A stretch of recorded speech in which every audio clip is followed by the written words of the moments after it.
এটো কি এ প্ৰাঞ্জল এই শৰ্মা প্ৰাঞ্জল এজন শৰ্মা বুলি মই আপুনি ক'ব লাগিব নেকি ক'ত আৰু আপুনি এইবাৰ মোৰ এখনে আছে ৰাজগুৰু মিনি থিয়েটাৰত যোদ্ধাবিহীন অযোধ্যা বুলি মানুহে কয় মানে প্ৰাঞ্জল এ শৰ্মা জেং মানুহ কি জেং তেওঁ জীৱনকালত মই সুৰাপান কৰা দেখা নাই আচ্ছা আৰু ৰিয়েকশ্যনটো মই তাৰমানে একদম নিউটনৰ তৃতীয় সূত্ৰ চেক্সটো তুমি কি হয় কেনেকুৱা তোমাৰ মতে পৃথিৱীৰ আটাইতকৈ পবিত্ৰ বস্তুটো আটাইতকৈ ঘৃণনীয় বস্তু কৰি দিয়া বস্তুটো হৈছে ছেক্স জীৱন সংগীৰ উপৰিও আন এগৰাকী মহিলাৰ লগত প্ৰেম হ'ব পাৰে দেহজ প্ৰেমক লৈ ভূপেন হাজৰিকাতকৈ ওপৰত কোনোবাই লিখিব পাৰিছে নেকি এতিয়া তাৰমানে কেতিয়াবা এনেকুৱা মোৰ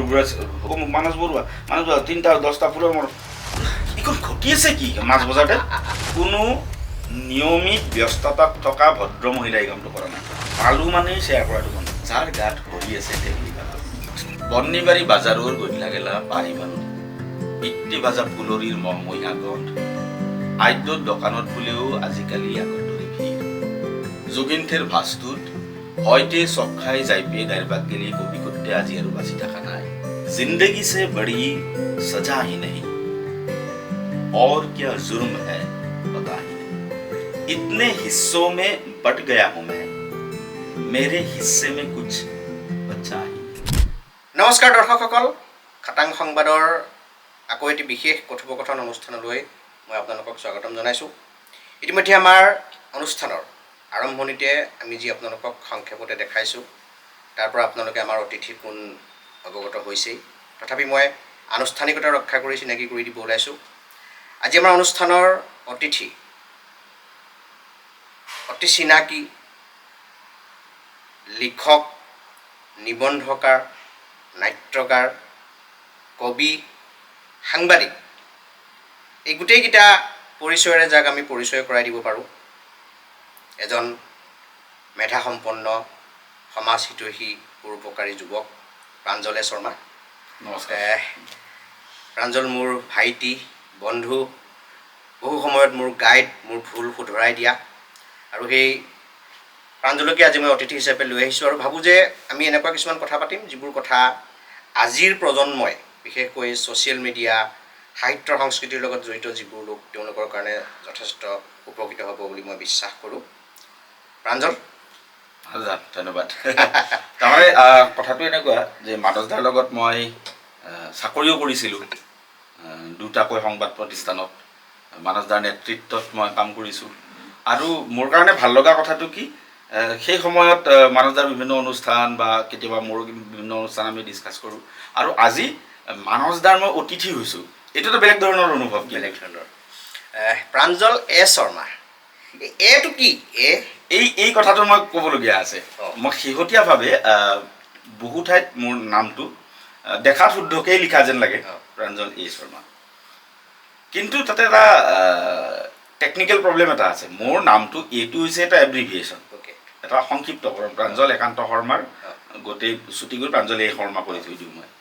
আৰু মানে অন ৰেকৰ্ড নে ডকুমেণ্টছতো তেনেকৈ আছেনে বা ক'ৰবাত আছে তেনেকৈ আৰু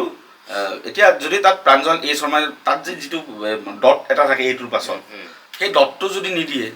প্ৰাঞ্জল এ শৰ্মা প্ৰাঞ্জল এজন শৰ্মা প্ৰাঞ্জল এজন শৰ্মা যিমান শৰ্মা আছে তাৰ ভিতৰত এজন শৰ্মা হ'ব কিন্তু মই প্ৰাঞ্জল এজন শৰ্মা হয় কিন্তু মই প্ৰাঞ্জল এ শৰ্মা প্ৰাঞ্জল এজন শৰ্মা নহয় এজন শৰ্মা হয় কিন্তু স্পেচিফিকেলি নামটোৱে সেইটো মিন কৰা নাই যে শৰ্মাবিলাকৰ ভিতৰত এজন শৰ্মা আৰু মোৰ নিজৰ হাঁহিয়ে উঠে যাক পাৰি কওঁ আৰু যে মোৰ এইটোৰ পিছত ডটটো দিব তেতিয়াহে মোৰ নামটো শুদ্ধ হয় প্ৰাঞ্জল একান্ত শৰ্মা সেইটো আৰু সম্পূৰ্ণ মানে হেৰিটো আৰু মোৰ অ'কে প্ৰাঞ্জল আমি এতিয়া নাটকৰ ছিজন ভ্ৰাম্যমাণৰ ছিজন আৰম্ভ হৈছে অলৰেডি হয়তো মেক্সিমাম থিয়েটাৰ অলৰেডি আহিছেই নেকি দৰ্শকৰ মাজলৈ অলৰেডি আহিছেই তুমিও তাৰ আগতে আকৌ কৈছোঁ দেই তুমি অতিথি অতিথি বুলি মই আপুনি ক'ব লাগিব নেকি ক'ত আৰু আপুনি নাই মানে এনেকুৱা থাকিব পাৰে ন যে অতিথি হিচাপে ষ্টুডিঅ' আনুষ্ঠানিকতা কিন্তু হেৰি আজিকালি এইটো চেঞ্জো হৈছে হয় এটা আনুষ্ঠানিকতাৰ কথা থাকে সেই আনুষ্ঠানিকতাটোত যদি এটা আত্মীয়তাৰ আমি যদি অকণমান ব্লেণ্ড কৰি দিওঁ তেতিয়া বস্তুটো বেছি ভাল লগা হয় আৰু এতিয়া আমি সাধাৰণভাৱে কথা পাতিলে যিধৰণে আমি কথা পাতিম সেই কথাখিনি যদি আমি পৰিশীলিতভাৱে দৰ্শকৰ ওচৰলৈ লৈ যাওঁ তেতিয়া দৰ্শকে বেছি ৰিলেট কৰিব আমাৰ লগত আপুনি মোক তুমি বুলি ক'লে আপুনি যিটো কমফৰ্ট ফিল কৰে সেই কথাটো আপুনি বুলি ক'লে কোনোবাখিনিত আপোনাৰ সহজাও লাগি যাব পাৰে ডেফিনেটলি সেইকাৰণে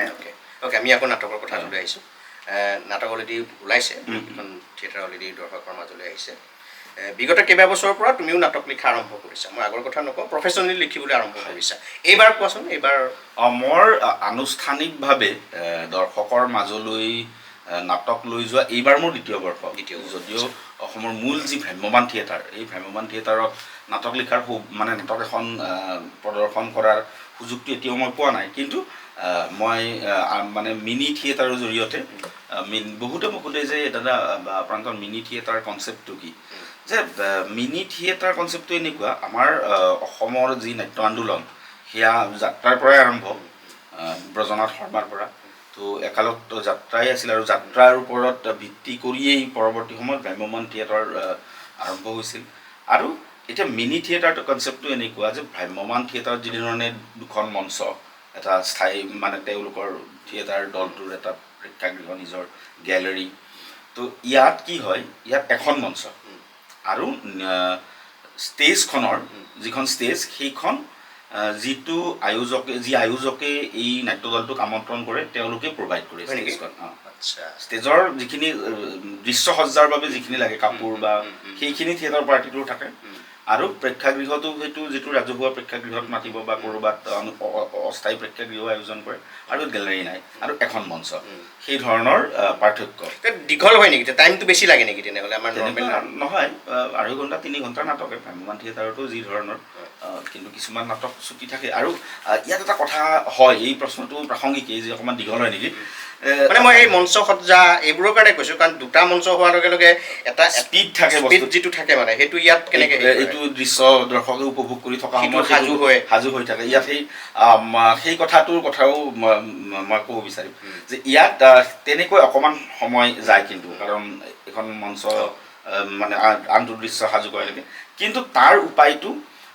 সেই সমস্যাটো যেতিয়া এইটো যাত্ৰা হিচাপেই আছিল কেৱল তেতিয়া বা পৌৰাণিক নাটক আছিল কিবা আছিল এতিয়া যিহেতু বহুত আপগ্ৰেড হ'ল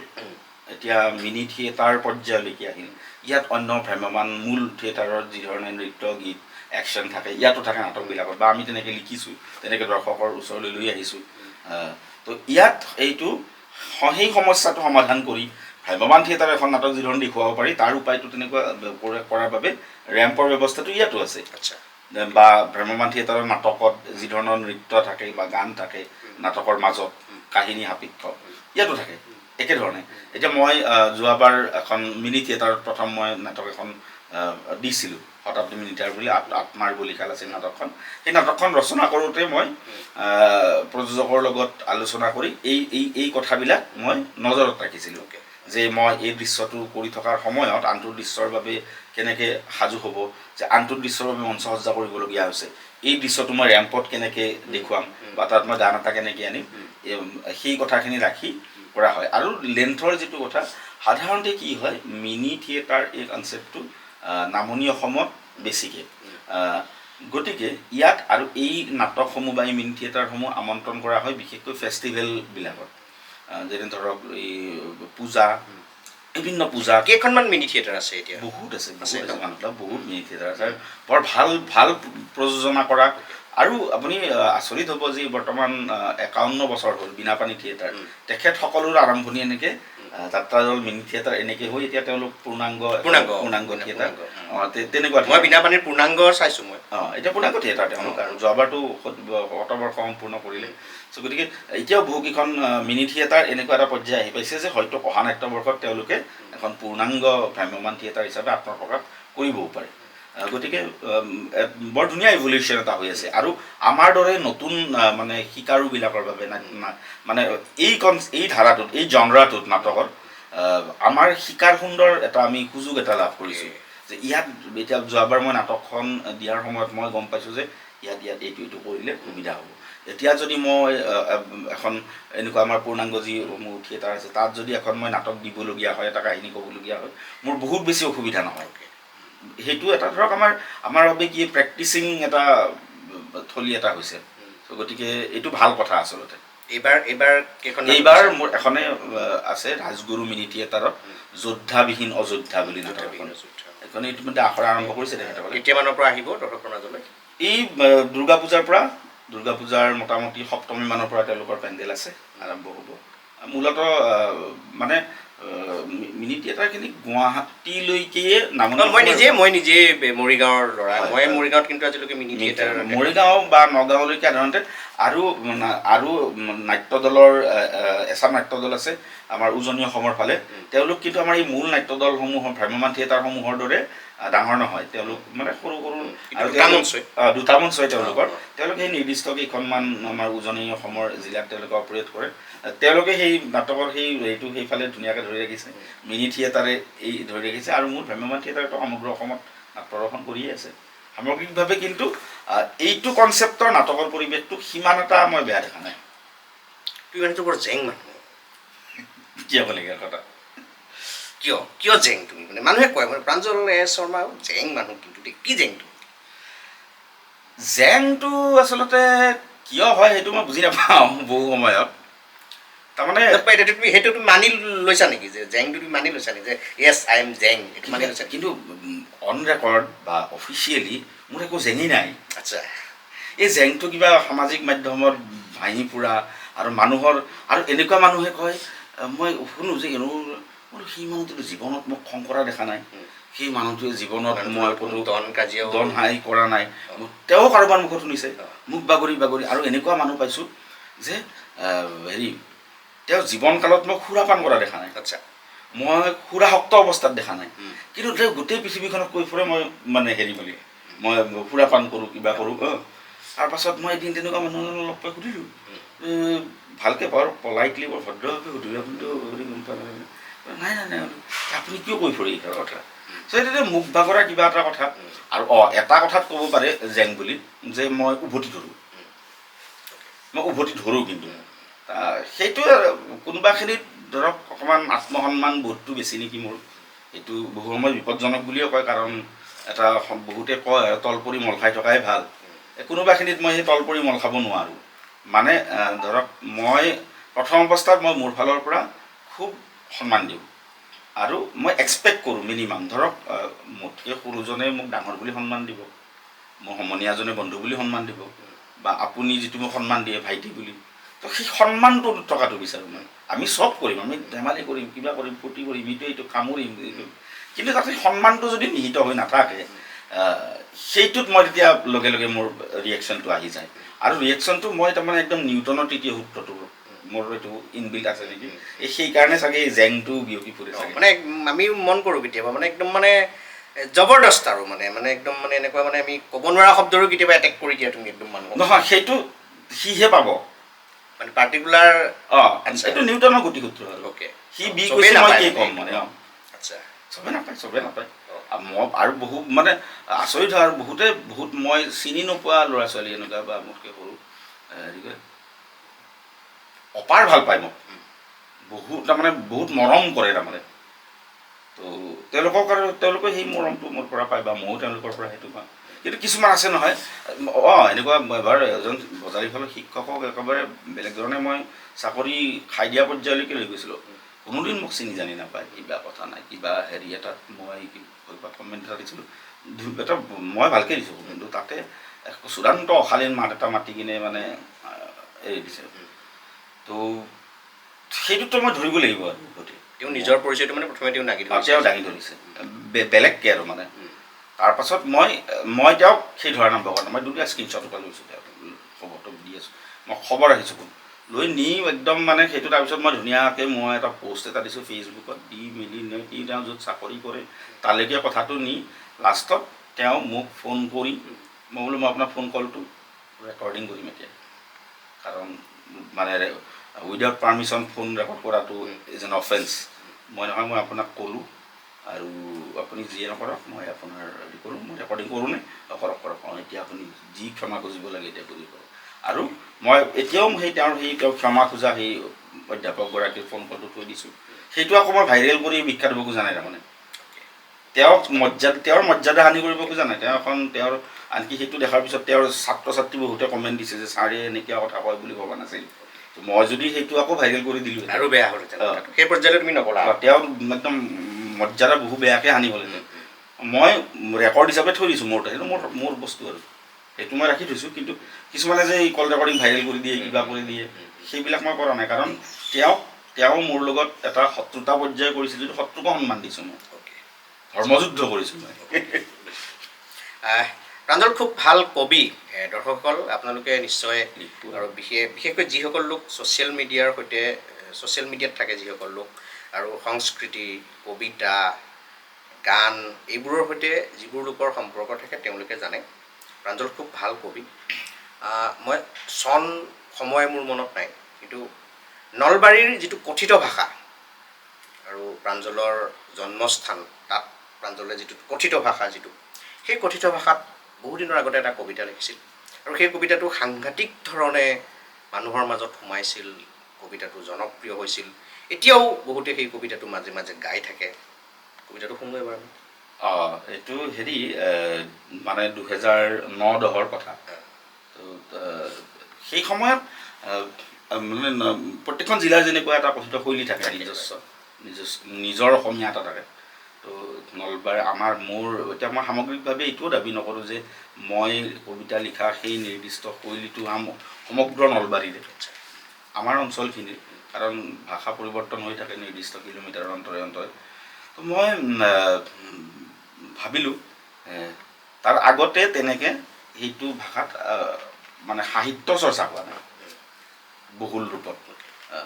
তো কি কৰা যায়, মই শান্তনু দাৰ কবিতা এটা শুনিলোঁ, শান্তনু শৰ্মা, তেখেতে লিখিছিল এটা কবিতা। তাৰপিছত ভাবিলোঁ এইটো পাৰি নেকি। তো তেনেকৈ চেষ্টা কৰিছিলোঁ আৰু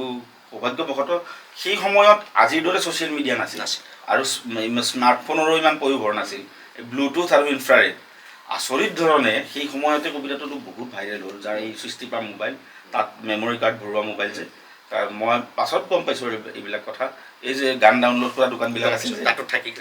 সেই বন্দিবাৰীটো দিয়কচোন, বন্দিবাৰীটো দিয়ক। তো সেই সময়ত বহুত মানে হেৰি হ'ল। আৰু কবিতাটো যে এই ধৰক যোৱা 15 বছৰ ধৰি কবিতাটোৱে এই ভাইৰেলিটিটো ৰাখিছে, আজিও যে মই সেই কথাটো কোনোবাখিনিত মোক সুখ দিয়ে। যদিও মই এইটো কথা কওঁ যে মই সেই কবিতাটোৰ পাছত তাতকৈ অধিক কাব্যগুণ সম্পন্ন কবিতা লিখিছোঁ, কিন্তু সেইটো ৰৈ গ'ল। আৰু চাগে চব মানুহৰে জীৱনত সৃষ্টিৰ ক্ষেত্ৰত এটা ৰৈ যায় আৰু মাইলষ্টন আৰু এটা কবিতাটো শুনো আমি অলপ। সেইটো মাতিব পাৰি, মানে হেৰিখিনি লিৰিক্সখিনি আছে মনত, গোটেইখিনি ধুনীয়াকৈ এতিয়া আছে চাগে। বন্নিবাৰী বাজাৰৰ গধলা গেলা পাৰিবা নয়, ইট্টি ভাজা ফুলৰিৰ মহমহীয়া গধ, আদ্যৰ দোকানত বোলেও আজিকালি আগৰ দৰে ভিৰ, যোগিন্থেৰ ভাজটোত হয়তে চক খাই যাই পে গাইৰবাক গেলি কবি কৰ্তে আজি আৰু বাচি থকা নাই, খুৰীৰ চকুত আগৰ সেই কদম ফুইলা হাঁহিটোও নাই, আজিকালি চাইৰো বাগে পাকা ৰাস্তা, শনি পুলিচৰ আপায়েও বোলে গাড়ী চলাব পৰা হৈছে, টাউনত গাড়ীত থহাই চকু কলা কৰে, মনত পৰে পুতৈৰবৰীৰ সেই বতাহ, ৰত্নেৰ মাকে দেখিলি সভ্য আধো, তই বোলে আজিকালি ভিতৰলৈয়ে, জমজমি চিংৰা যোগিনৰ চাহ টাউনত পাবাৰ নাই,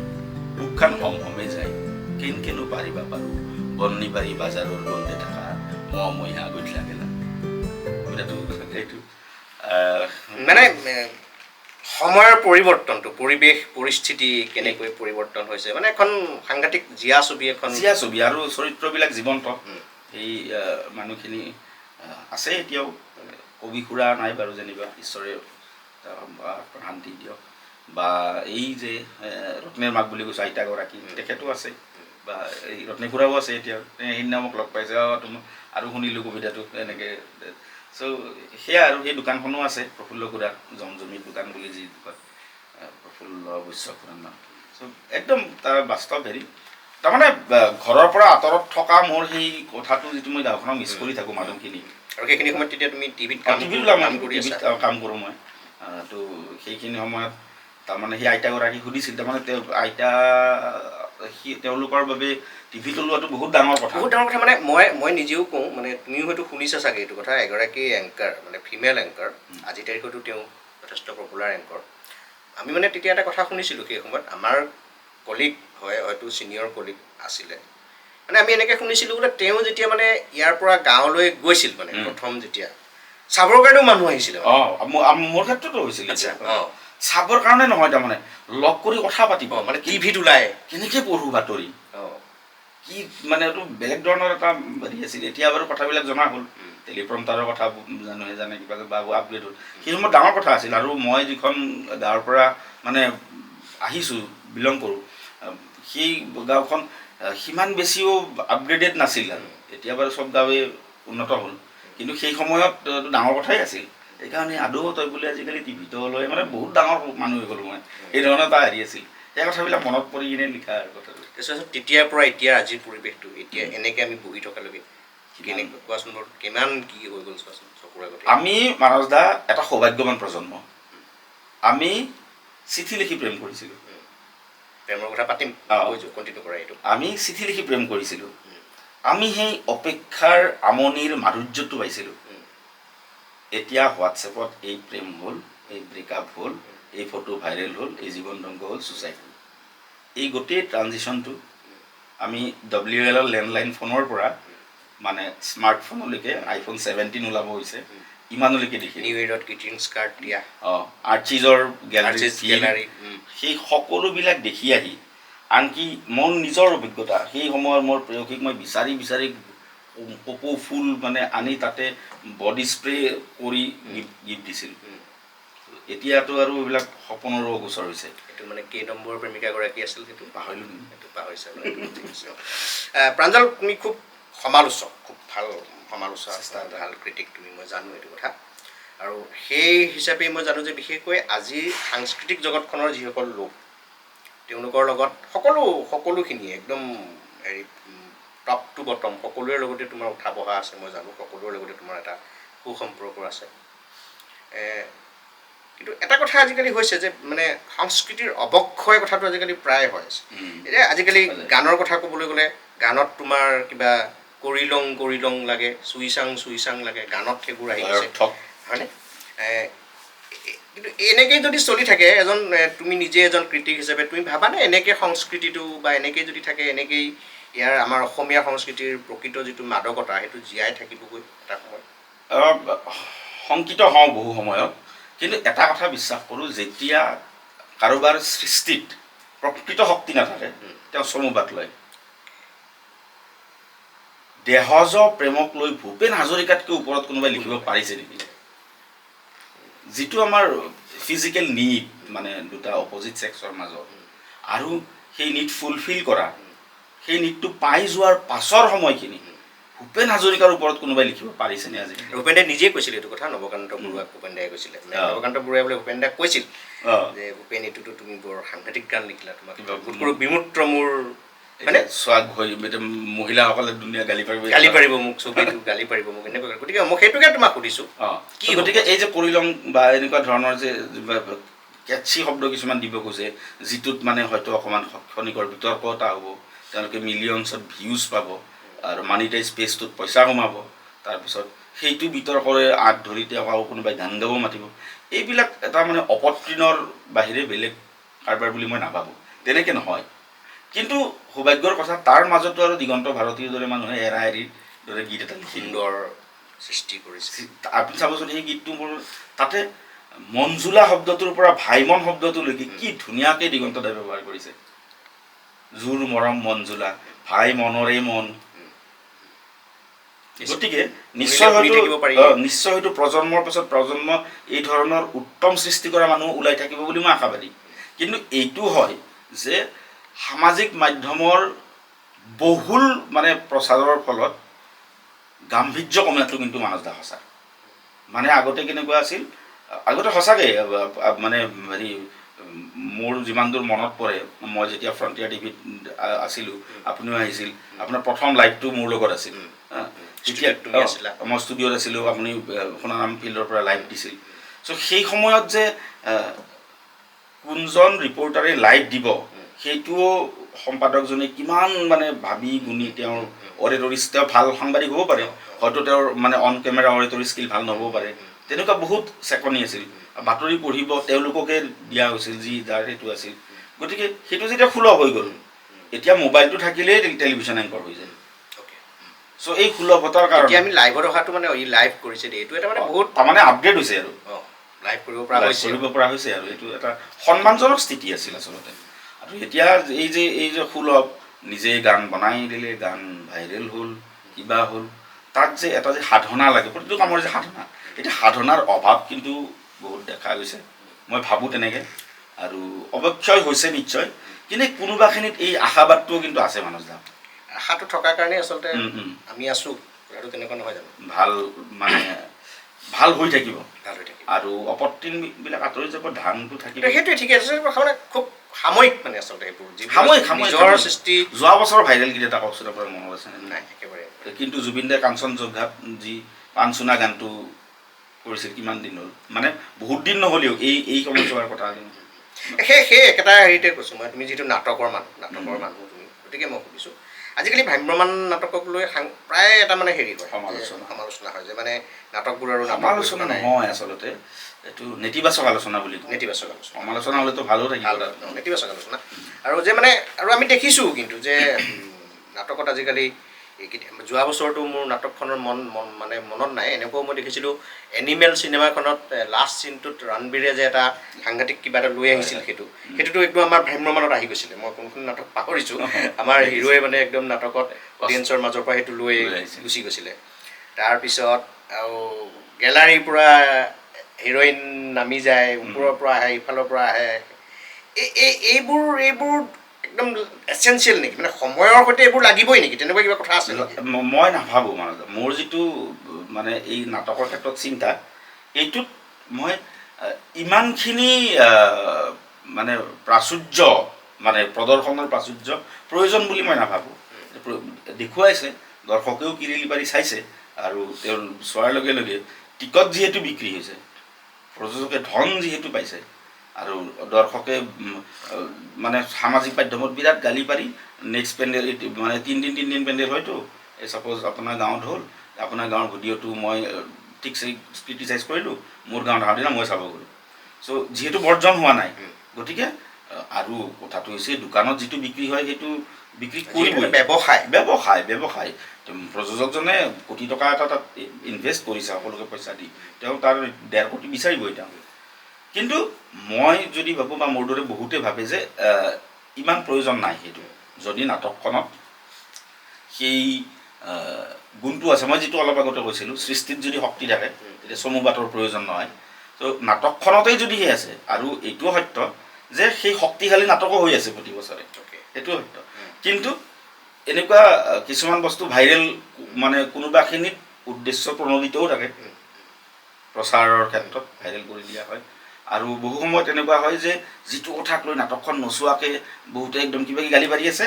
ছাপ'জ গোটেই 3 ঘণ্টাৰ নাটকখনৰ হাৰ্ডলি 1 মিনিটৰ কিবা এটা বস্তু এইটো, আৰু সেইটো ক্লিপটো ভাইৰেল হ'ল, একদম 14 গোষ্ঠী উজাৰি গালি পৰিল, কিন্তু চাব গ'লে সেইটোত একো নাটকখনত নিগেটিভ প্ৰভাৱো নাই।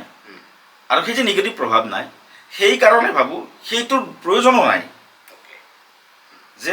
গেলেৰীৰ পৰা যে তেনেকৈ যাবই লাগিব। সেইটো যোৱাৰ লগে লগে এটা দেখুৱাইছে যে ছাপ'জ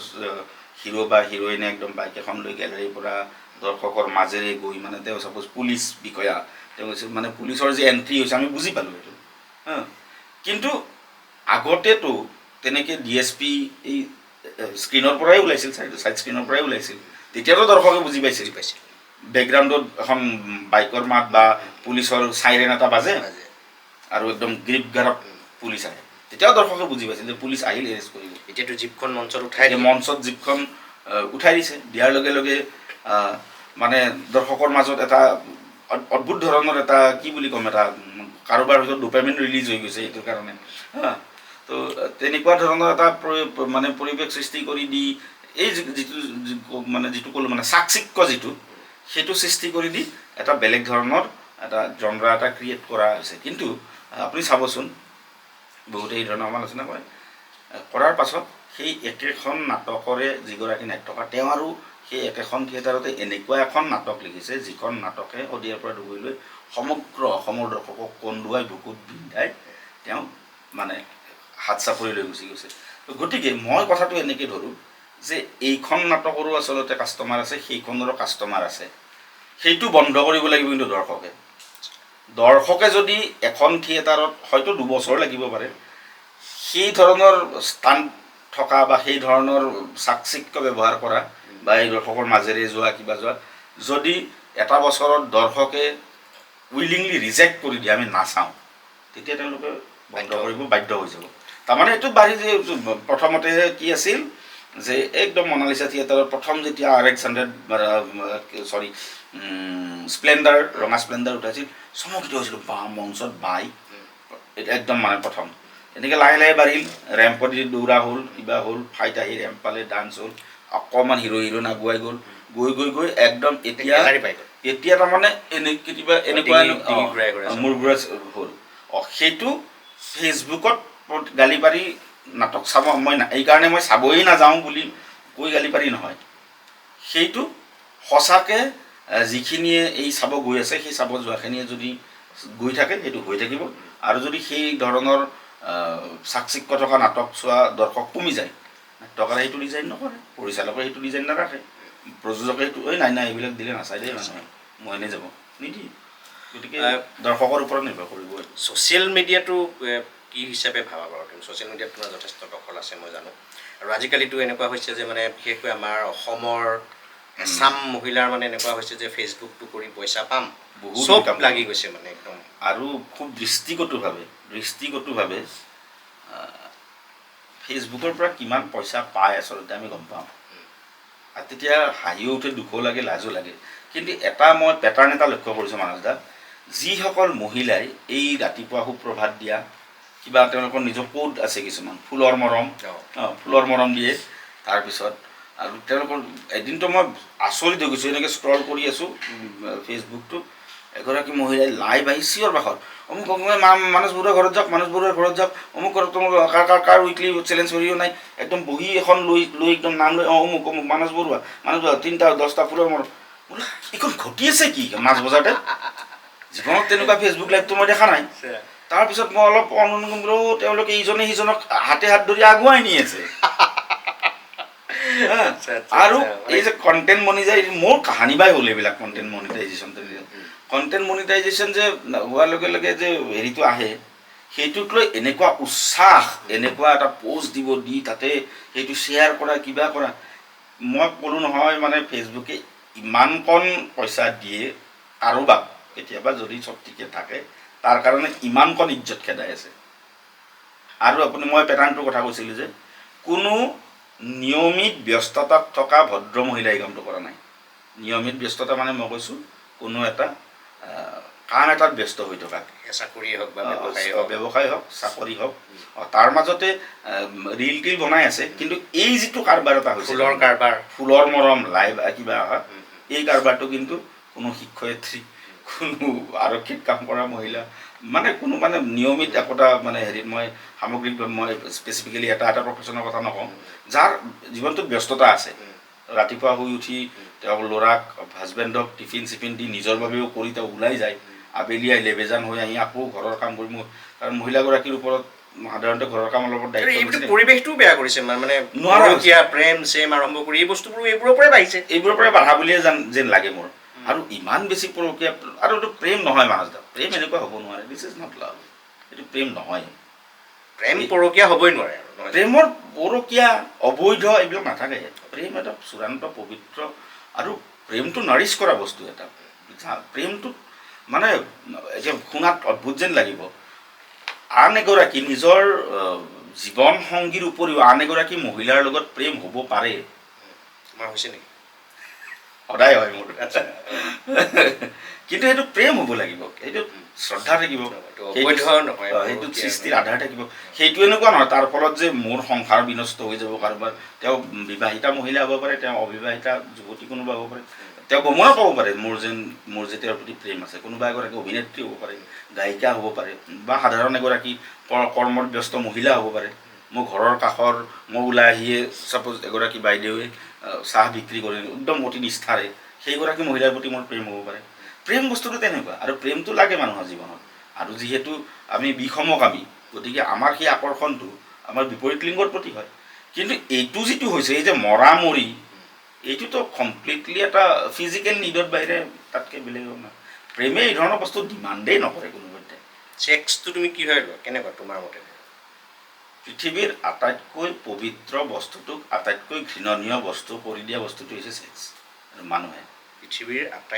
আটাইতকৈ পবিত্ৰ পূজা, শাৰীৰিক যিটো আমাৰ যে মানে যিকোনো আমাৰ যিটো শাৰীৰিক সম্পৰ্ক, সেইটো পবিত্ৰ এটা অনুশীলন বুলি মই ভাবোঁ নিজে। কাৰণটো হৈছে সেইটোৱেতো সৃষ্টিৰ আধাৰ, গতিকে সেইটো পবিত্ৰ। আৰু আমি যে কওঁ ভগৱানৰ আশীৰ্বাদ, তো ভগৱানে যদি সৃষ্টি কৰিছে, আমিতো তেনেকৈ শাৰীৰিক সম্পৰ্ক কৰিয়ে আমাৰ সন্তানক জন্ম দিছোঁ, তো সেইটো বেয়া কাম কেনেকৈ হ'ব? কিন্তু সেইটো ব্যভিচাৰ হৈছে নেকি? গতিকে যদি সেইটো ব্যভিচাৰৰ পৰ্যায়লৈকে লৈ যাওঁ, তেনেহ'লে সেইটো আৰু বিপৰীত লিংগৰ দুজনৰ মাজত ছেক্স হ'ব, তাত এতিয়া সেইটো তুমি ব্যভিচাৰটো কেনেকৈ হৈছে? নহয়, ব্যভিচাৰ এই যে ক'লো, যিটো এই যে কাজিয়া লাগিল আৰু মৰামৰি হ'ল দুগৰাকী প্ৰাপ্ত, ইভেনটো এতিয়াতো সংবিধানেও আইন ব্যৱস্থায়ো এইটো এলাউ কৰি দিছে। চ' এতিয়া এইটো নিৰ্ভৰ কৰিব মোৰ ওপৰত, মই সামাজিক শৃংখলা, মোৰ ঘৰুৱা শৃংখলা মই কি ধৰণে ৰক্ষা কৰিম, সেইটো মোৰ ওপৰত। কাৰণ এইবোৰ ৰক্ষা কৰি ছেক্সটো কৰিব পাৰি, মানে এইটোত আপত্তি নাই, তেনেকুৱা নেকি কথা? কি কুৱেশ্যন এইটো? তাৰমানে য়েছ, দুগৰাকী প্ৰাপ্তবয়স্ক পুৰুষ মহিলাই নিজৰ সম্পূৰ্ণ মানসিক সুস্থতা আৰু সন্মতি সাপেক্ষে যদি শাৰীৰিক সম্পৰ্ক স্থাপন কৰে, মই ভাবোঁ তাত কোনো ভুল নাই। কিন্তু সেইটোৱে কোনো শৃংখলা বিঘ্নিত কৰিব নালাগে, আৰু পাৰিলে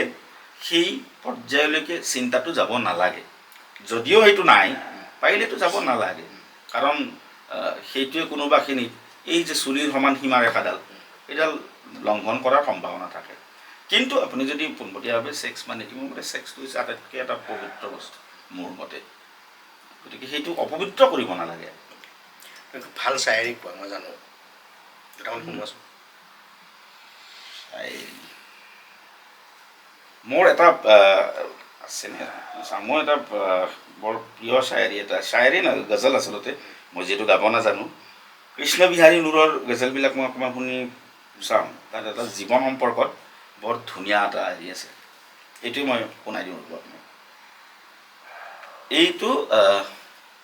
জগজিৎ সিঙেও গাইছিল গজল হিচাপে, আৰু উস্তাদ কি আছিল নামটো পাহৰিলোঁ, তেখেতেও গাইছিল। জিন্দগী से बड़ी सजा ही नहीं, जिंदगी से बड़ी सजा ही नहीं, और क्या जुर्म है पता ही नहीं। जिंदगी से बड़ी सजा ही नहीं, और क्या जुर्म है पता ही नहीं। इतने हिस्सों में बट गया हूं मैं, मेरे हिस्से में कुछ बचा ही नहीं। এই লাইনখিনিও চবতকৈ ভাল লাগে। ইয়াত আমি মানে পুৰুষবিলাকে নিজকে বিচাৰি পাওঁ। इतने हिस्सों में बट गया हूं मैं, मेरे हिस्से में कुछ बचा ही नहीं। বেছিকেলি পুৰুষৰ লগত মিলি যায় আৰু কথাটো। जिंदगी मौत तेरी मंजिल है, जिंदगी मौत तेरी मंजिल है, दूसरा कोई रास्ता ही नहीं। এইবাৰ কৈছে, सच घटे या बढ़े तो सच ना रहे, झूठ की कोई इंतहा ही नहीं। সঁচাটো যদি কম বেছি হয়, সঁচা হৈ নাথাকে, সঁচাটো সঁচাই, সঁচাটো সঁচাই। जिंदगी अब बता कहाँ जाए, जहर बाजार में मिला ही नहीं। जीवन तोয়ে কয় দে যাওঁ ক'ত মই। जिसके कारण फसाद होते हैं, उसका कोई अता पता ही नहीं। कैसे अवतार कैसे पैगंबर, ऐसा लगता है अब खुदा ही नहीं। এই যে অৱতাৰ पैगंबर নাই আৰু ভগৱান। चाहे सोने के फ्रेम में जड़ दो, चाहे सोने के फ्रेम में जड़ दो, आईना झूठ बोलता ही नहीं। সোণৰ ফ্ৰেমেৰে আপুনি আইনাখনক হেৰি কৰক। আৰু লাষ্টত নূৰে নিজৰ বিষয়ে এইষাৰ বাক্য কৈ গৈছে, अपनी रचनाओं में वो जिंदा है, नूर संसार से गया ही नहीं। সেইকাৰণে চাগে কৃষ্ণ বিহাৰী নূৰৰ এই লিখাবিলাক ভাল পাওঁ। সুন্দৰ, মই সেইকাৰণে মানে তোমাৰ মুখত বিশেষকৈ শুনি খুব ভাল লাগে, মানে মই শুনিছোঁ বহুবাৰ। কেইটামান আছে মোৰ ইউটিউব চেনেল, ফেচবুকত মই শুনিছোঁ মানে। তুমি দীৰ্ঘদিন ধৰি তুমি টেলিভিশ্যন মিডিয়াত কাম কৰিলা, তাৰপিছত এতিয়া তুমি মই প্ৰতিষ্ঠানটোৰ কথা ক'ব নাযাওঁ আজি তুমি যিটো প্ৰতিষ্ঠানৰ সৈতে জড়িত বা যিখিনি কাম কৰা সেইখিনি বিশেষকৈ ছ'চিয়েল মিডিয়াৰ যিসকল লোক মানে ছ'চিয়েল মিডিয়াৰ নিউজ যিসকল মই এনেই নৰ্মেলি কোনোবাই ফেচবুক চলাই আছে সেইটো কথা নকওঁ ছ'চিয়েল মিডিয়াক প্ৰফেশ্যন হিচাপে লোৱা যিসকল লোক বা আমাৰ দৰে যিসকল আমাৰ এতিয়া ছ'চিয়েল মিডিয়া প্লেটফৰ্মটোকে ফেচবুকটোকে বা ইউটিউবটোকে লৈ আমি প্ৰফেশ্যন হিচাপে লৈছোঁ আমি তাৰ কাৰণে কি ধৰণে কি কৰি আছে বাৰু এই কথাখিনি অকণমান দৰ্শকসকলক মোৰ এতিয়া এতিয়াৰ মোৰ যিটো সাংবাদিকতা সেইটো মানে সত্যতা নিৰূপণৰ ওপৰত যে সামাজিক মাধ্যমৰ প্ৰসাৰ যিমানেই হৈছে সিমানে ভুল তথ্য মিছা তথ্য এইবিলাকৰ প্ৰয়োগৰো সিমানে সমান গতি হৈছে কিন্তু সমগ্ৰ বিশ্বত কেৱল আমাৰ অসম ভাৰতবৰ্ষ নহয় সমগ্ৰ বিশ্বতে ফেক নিউজ বা মিছ ইনফৰমেশ্যন ডিছইনফৰমেশ্যন সিমানে বিয়পি আছে এতিয়া কথাটো হৈছে কি সেই ধৰণে যদি এটা মিছা কথা বিয়পি থাকে সমাজখনটো আৰু অৱক্ষয় দিশত গুচি যাব মিছা কথাৰ প্ৰয়োগত তো সেইটোতো নিয়ন্ত্ৰিত হ'ব লাগিব তাৰ বাবেও আন্তঃৰাষ্ট্ৰীয় যি সত্যতা নিৰূপক সংস্থান আছে ফেক্ট চেক মানে যিটো কৰা হয় মই বৰ্তমান তেনেকুৱা এটা প্ৰতিষ্ঠানত জড়িত ফেক্ট চেক কৰা আৰু মানে তেনেকুৱা এগৰাকী সাংবাদিক হিচাপে মই কাম কৰি আছোঁ যে সামাজিক মাধ্যমত যিকোনো এটা প্লেটফৰ্মত যদি কিবা ভুল তথ্য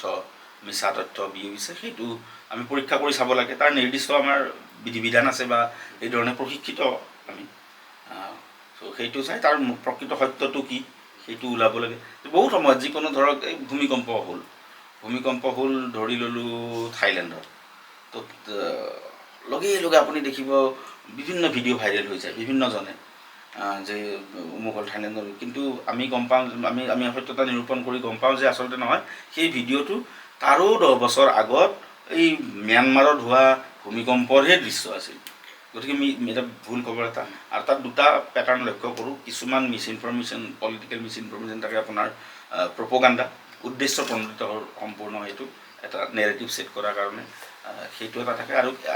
এটা থাকে সজাগতাৰ অভাৱ জ্ঞানৰ অভাৱ সেইটো কাৰণে যে গমেই নাপায় যিটো পালোঁ শ্বেয়াৰ কৰি দিলোঁ সেই ধৰণৰ গতিকে সেই যিবিলাক মিছ ইনফৰমেশ্যন ডিছইনফৰমেশ্যন থাকে এইবিলাকৰ মানে ৰোধ কৰাটো সেইটো যে হয় সেইটো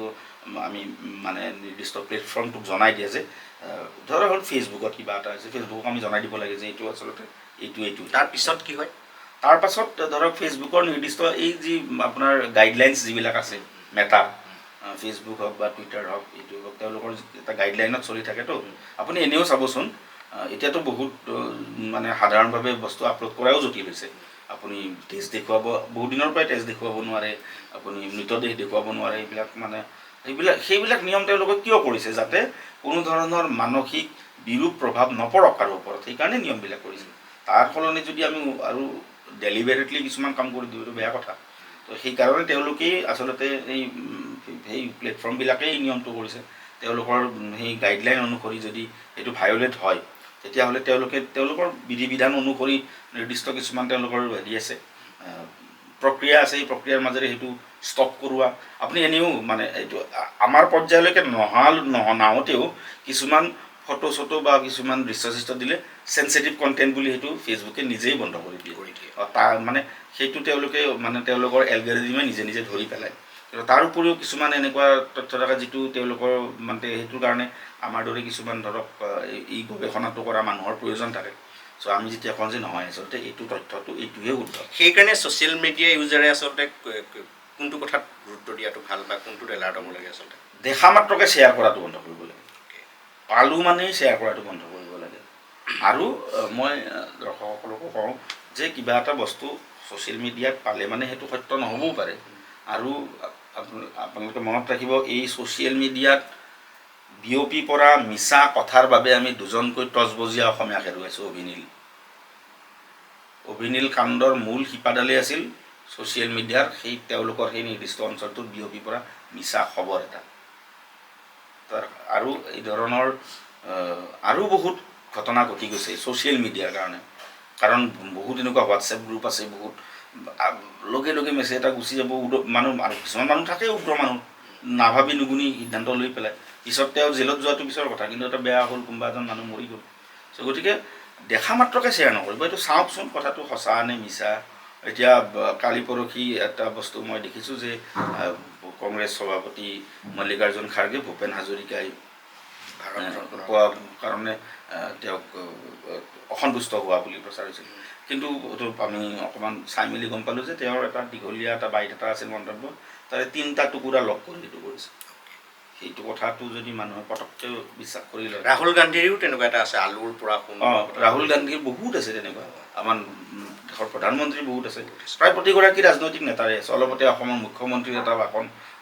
পুৰণি ভাষণ এটা, তেওঁ যেতিয়া কংগ্ৰেছত আছিল, তেওঁ কংগ্ৰেছ দলত থাকোঁতে তেওঁ কিবা এটা ভাষণ দিছিল তৰুণ গগৈক প্ৰশংসা কৰি, এতিয়া সেইটো এতিয়াৰ ভাষণ বুলি প্ৰচাৰ কৰি দিছিল। সেইটো আমি সেইটো ফেচবুকটো বা ছ'চিয়েল মিডিয়া চলোৱা মানুহে নিজেই বুজিব লাগে। অসমৰ তেওঁ বৰ্তমান মুখ্যমন্ত্ৰী, তেওঁ দলটো বেলেগ, তেওঁ আৰু এতিয়া ক'ব মানে তেনেকুৱা কৰিব নেকি? সেইটো এনেই কিয় প্ৰচাৰ কৰিব? গতিকে সেই ধৰণৰ মানে বস্তুবিলাক যাতে চিনাক্ত কৰিব পাৰি। সেই আগৰ যিটো প্লেটফৰ্ম টেলিভিশ্যন মিডিয়া মিছ কৰা নাই তুমি? কোনোবাখিনি কৰোঁ, যেতিয়া মানে দেখোঁ যে এটা বিশেষ ধৰণৰ ইভেণ্ট এটা হৈছে, মোৰ মানে সেইটো কৰিব মন যায়। আৰু এটা মিছ কৰোঁ যে এই ডিজিটেল মাধ্যমত ভুলকৈ কিছুমান কাম যেতিয়া হৈ থাকে, মানে ভুল প্ৰেজেণ্টেশ্যন হৈ থাকে, তেতিয়া মিছ কৰোঁ যে আমিতো এটা PCRৰ আণ্ডাৰত এজন দস্তুৰমত পেনেল প্ৰডিউচাৰ আৰু এখন বিশাল ইমান দিগ্গজ সাংবাদিকৰ নেতৃত্বত চলি থকা ডেস্কৰ আণ্ডাৰত বাতৰি কৰিছিলোঁ। আমি তাৰ মাজতো ভুল ৰৈ গৈছিল।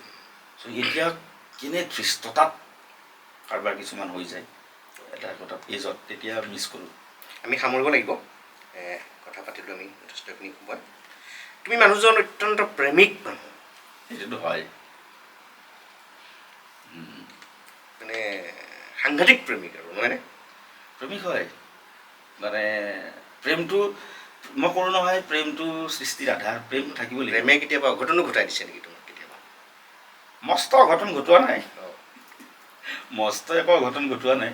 কিন্তু প্ৰেমিক হয়। মানে বিপদত পৰা নাই প্ৰেমৰ কাৰণে বিপদত নাই। তোমাৰ যি প্ৰেম সেয়াই তোমাৰ বিবাহ? হয়, মোৰ সহধৰ্মিনী মোৰ প্ৰেমিকাই আছিলে কালত। মানে ওৱান অফ দ্য প্ৰেমিকা আছিল নে? ওৱান অফ তেনেকৈ ক'ব লাগিব, তেনেকৈ ক'ব লাগিব।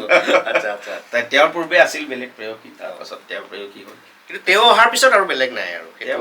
বুকুত হাত থৈ ক'ব পাৰি আৰু। পাৰি সেইটো পাৰি। মোৰ প্ৰেম হৈছে, এইটোও কওঁ যে তেওঁ অহাৰ পিছতো মোৰ অন্য নাৰীৰ প্ৰতি অনুৰাগ জাগিছে, প্ৰেম হৈছে। কিন্তু এই যে লাভ আৰু ৰিলেশ্যনশ্বিপ যিটো দুটা আছে, মোৰ কাৰো লগত তেনেকুৱা মানে হেৰি হোৱা নাই আৰু, সেইটো হ'ব দিয়া নাই। যদিও এজন মেল হিচাপে, পুৰুষ হিচাপে আমাৰ কিছুমান ইনষ্টিংক্ট আছেই, চবৰে থাকে। এইটো হেৰিটো মোৰো একেই। আৰু সেই কথাটো মোৰ সহধৰ্মিনীক মই কওঁ যে এনেকুৱা নহয় যে মই একদম ওৱান ওমেন মেন টাইপ কিবা হেৰি, মোৰ ভাল লাগে, মোৰ বেলেগ সময়ত বেলেগ মহিলাক মোৰ ভাল লাগে। কিন্তু এইটো নহয় যে মই আৰু মোৰ চলি এৰি মই কিবা হেৰি কৰিব যাম। কিন্তু প্ৰেম হৈছে, আৰু প্ৰেম হয়তো এটা বুঢ়াকালৈকে হৈ থকাটো উচিত মোৰ মতে, তেতিয়াহে মই লিখি থাকিব পাৰিম চাগে। কিন্তু গাহৰি নোখোৱা ন? পাব্লিকলি কৈ দিওঁ নে? নাই, এনেই সুধিছোঁ আৰু, তুমি নোখোৱা চাগে গাহৰিটো নোখোৱা তুমি? কোনেও বেয়াকৈ নল'ব, এইটো মোৰ নিজৰ সূত্ৰ। আই ৰিপিট, কোনেও বেয়াকৈ নল'ব, এইটো মোৰ নিজৰ সূত্ৰ। যাৰ গাত হৰি আছে তেওঁ গাহৰি। বঢ়িয়া। প্ৰাঞ্জল, ভাল লাগিল, আমি আকৌ কথা পাতিম। নাটকৰ চৰ্চা অব্যাহত থাকক, তোমাৰ সমালোচনাৰ কলমডাল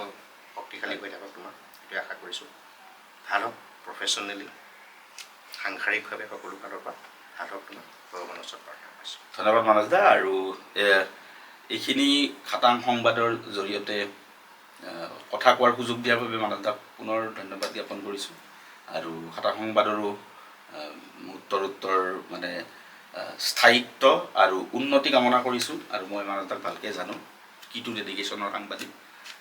কিমান পৰিমাণৰ আপোচবিহীন সাংবাদিক। গতিকে নিশ্চয় আপোনালোকে এই যিটো প্লেটফৰ্ম খাটাং সংবাদ, ইয়াত কেতিয়াবা হয়তো কিবা ভুল বাতৰি বাজি যাব পাৰে, এইটো মানে হিউমেন এৰাৰ হ'ব পাৰে, কিন্তু অতি ন্যূনতম ভুলৰ বাতৰি পাব। মই দীৰ্ঘদিনে মানস দাৰ লগত চাকৰি কৰি আৰু এই পেজটো ফ'ল' কৰি ইয়াৰ আগত মানস দাই চলোৱা পেজবিলাক ফ'ল' কৰি এইটো বুকুত আঁত থ'ব পাৰোঁ যে অতি ন্যূনতম ভুলৰ যদি আপোনালোকক বাতৰি লাগে খাটাং সংবাদ is the best platform. Thank you, thank you, thank you, ধন্যবাদ।